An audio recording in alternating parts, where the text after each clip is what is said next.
the latest top tips, reviews and advice, please subscribe below. Hello and welcome to Attwoolls Outdoors with me, Mike. Telling you guys a bit of a product review video on a tent from Vango. So this here is the Somerton 600 XL. So it's a pole tent, sits at pretty much the top end of Vango's pole range. It's all about basically giving plenty of space and size, but without sort of the faff of putting things up. So we've got nice fiberglass poles, about 12.7 mil, so a really nice strong gauge. Excuse me a second, there we go. And the joys of something like this is very easy to pitch. Surprisingly, we've done a pitching and packing video on this, and I pitched it on my own, and it took me not best part of sort of 18-19 minutes to do that, which for a tent this size, admittedly, I kind of know what I'm doing in many ways and got a real good method going, but you can do it, which means in theory you could take this away for a week or even a weekend at a push. What you've got is that all the poles are the same length, so it doesn't matter which order you put them in, which again helps them sort of speed up the process of pitching it. You've got a kind of pre-angled part to the pole as well, which means you get better interior height. It's kind of a more boxier shape, so it helps with getting better interior room and more sort of floor space. So it means you can put chairs and things close to the edge. One thing I do like about this is the sheer amount of spec you've got in this particular model. It sits in their kind of XL collection, so it's a 70 denier, 4000 mil high slate head, but it's their Dura fabric. So the Dura fabric basically is a more consistent weave, means you get a longer lifespan out of it, plus the fact it's got colour lock built into it. So it's almost like an anti kind of fade, that basically means that it will take longer to lose its colour. So generally everything's designed to be so they're more durable.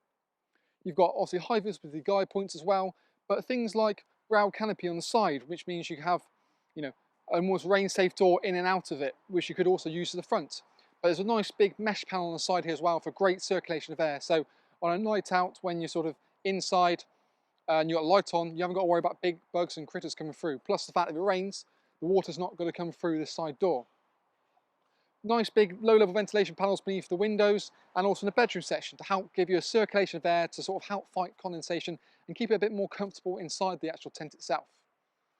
Obviously it's a free zone tent, so we've got sleeping, living and then a front awning area which can be nice and flexible, that you can have the door kind of fully shut, half open, or of course fully open. So it means that depending on what the elements are doing, you can quite happily accommodate it.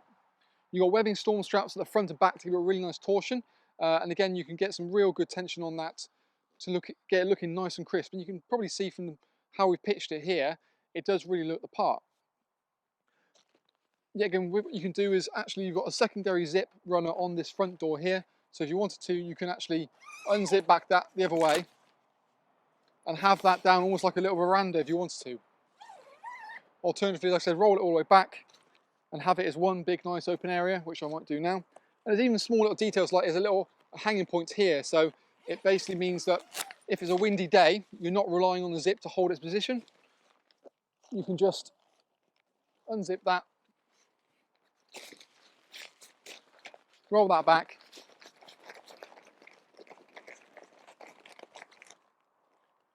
to really open the front. And again, the sort of things like the little puller on the front here is adjustable, so it means that you can actually tighten it, or you've got more elastic than you need, so you never have any problem sort of rolling it away. It's these small little things that do make a difference. Stuff like little webbing little webbing tension points on most of the pens. So it means that you can kind of take it out to the max, and then rather than re-pegging it, you just sort of tweak it by tensioning it like so. So for example, you can just bring that a bit tighter, get the fabric looking a bit easier rather than having to re-peg it, especially when you're on stony ground. I know that can be a bit of a burden, but let's have a look on the inside and see what else the Somerton has to offer.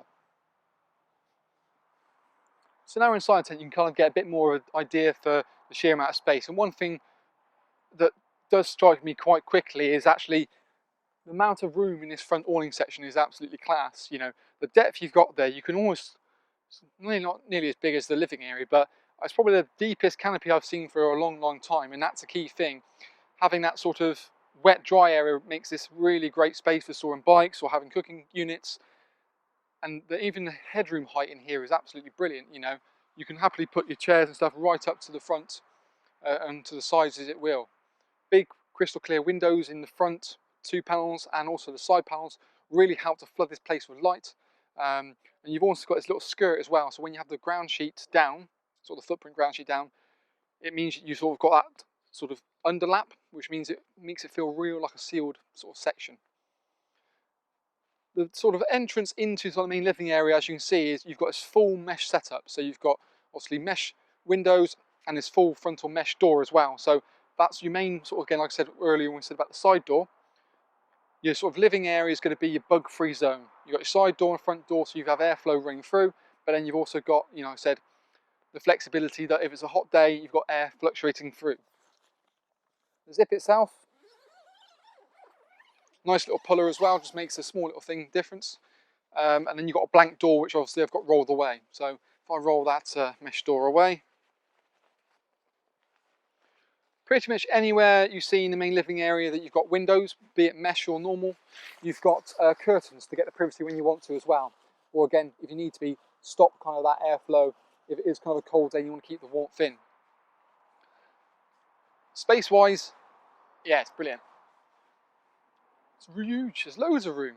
I mean, you can have a table and chair sort of unit in the corner, or a wardrobes, larders, anything you want, and you've still got plenty of room for everything else, which is, it's very key when you get obviously typical UK weather and it chucks it down and then you're situated with whatever space you've got inside. Having as much room inside as possible. Creating room is much harder, but filling it is much, much easier. If you have it, you can use it. If you don't, then you lose it. So essentially, you know, plenty of room in here. You've got obviously two big nice windows on this side and one on that side. The curtains, like I said, you've got come included. You can have it sort of halfway like we have here, or they've sort of rolled down into the pockets. Alternatively, again, they just toggle up so you can get the full extent of it.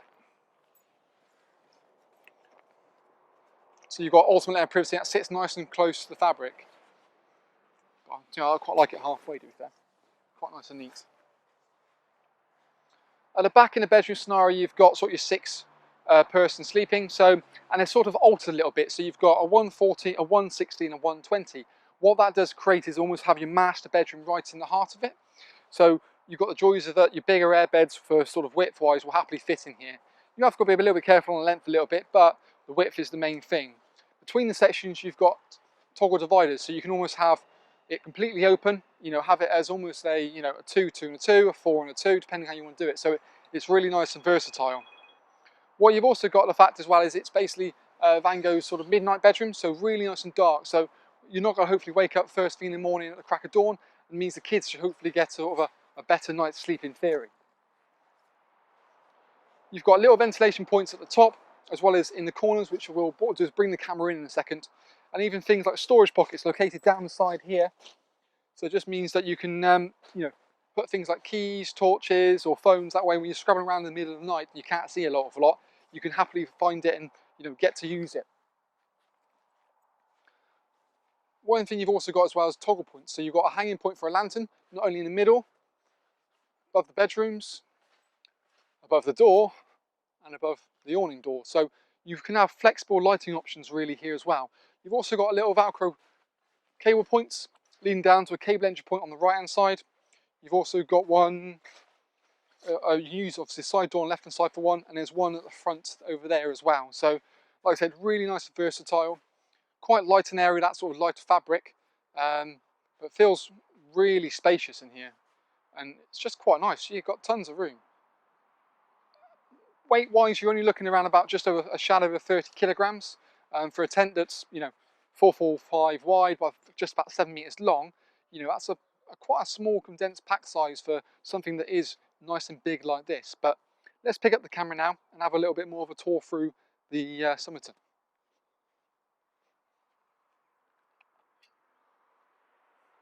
So, if I come in the canopy area here, straight away, you've got that sheer depth in there. I think, you know, like I said, you even having a sort of storage unit or anything like that in there, I put Archie in the corner. Or not. But yeah, just gives you that bit more versatility. It's in there, Arch. But when we move into sort of this middle section here, and like I said, you've got the mesh doors, as you come back slowly, you can really kind of appreciate how when it keeps going and keeps going and keeps going. And you've got almost like a 360 view around. So you've got obviously the mesh door there, your windows, windows, windows, so you can get plenty of light throughout of it. But then, like I said, the privacy when you want to, we've got the halfway window point there. It's in the corner. Bedroom wise, like I said, really nice and dark.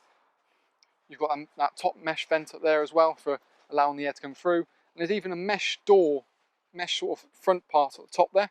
So if you wanted again to, if it's too dark for your kids, you can always open that mesh up to allow some light in.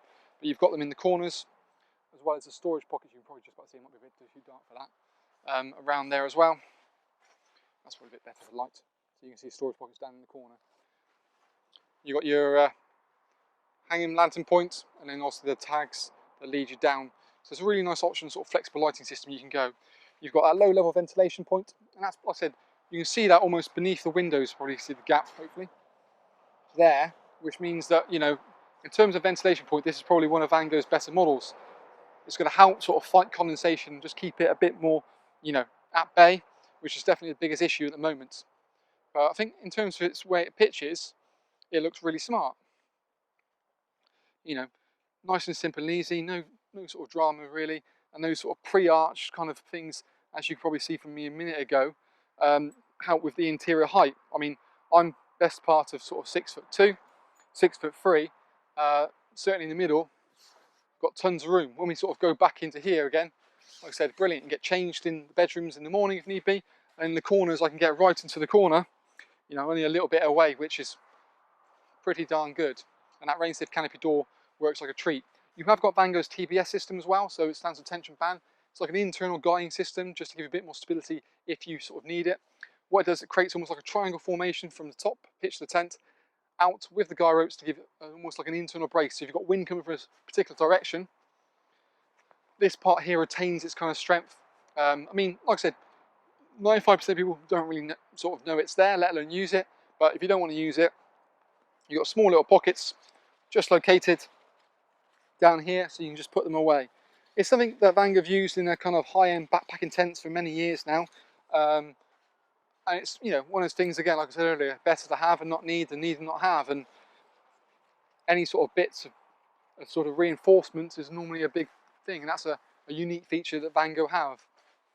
Feel free to let us know what you think of it.